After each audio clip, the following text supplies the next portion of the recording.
Hello and welcome to Bite-Sized MRCP, a manageable way to digest the things that you need to know for your MRCP exam. We are two junior doctors based in the UK who have passed all three parts of MRCP within the last 5 years and want to help you do the same. We are not associated with any MRCP examination organisations, and the materials covered are by no means an exhaustive list of what can come up in your exam, or indeed medical advice. Please refer to your College of Entry or your friendly supervisor for further questions regarding the exam and syllabus. If you like the sound of what you hear today and would like to join us for more bite-sized revision, give us a thumbs up and press the subscribe button. Now, without further ado, let's get into today's topic, which is on toxic shock syndromes.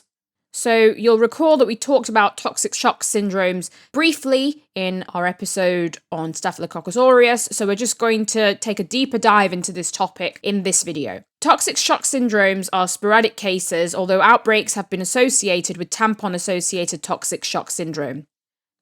Associated diseases include toxic shock syndrome due to toxic shock syndrome toxin, scalded skin syndrome due to exfoliative toxin, and food poisoning, which occurs within 1 to 8 hours of ingestion.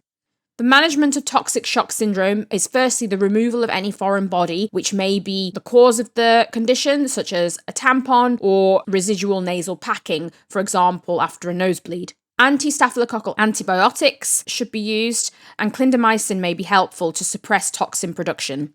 IVIG can be given in severe cases.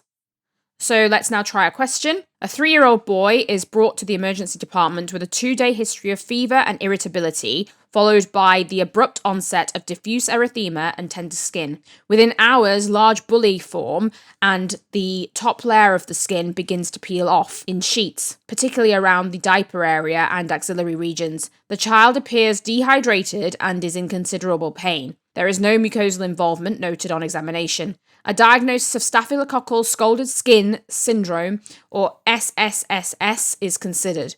Which of the following best describes the pathogenesis of this condition?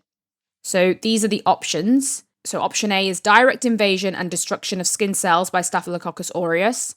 Option B is immune-mediated vasculitis triggered by Staphylococcus aureus infection. Option C is the formation of immune complexes in the skin following Staphylococcus aureus infection. Option D is production and systemic distribution of exfoliative toxins by Staphylococcus aureus. And E is activation of the complement system leading to the skin blistering and peeling.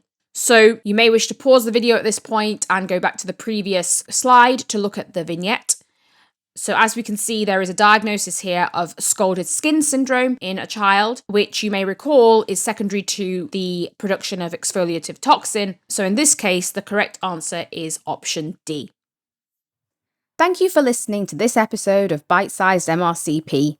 If you like what you've heard today, give us a thumbs up and hit the like and subscribe button below to make sure you don't miss our next episode.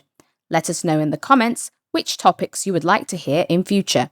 See you in our next episode.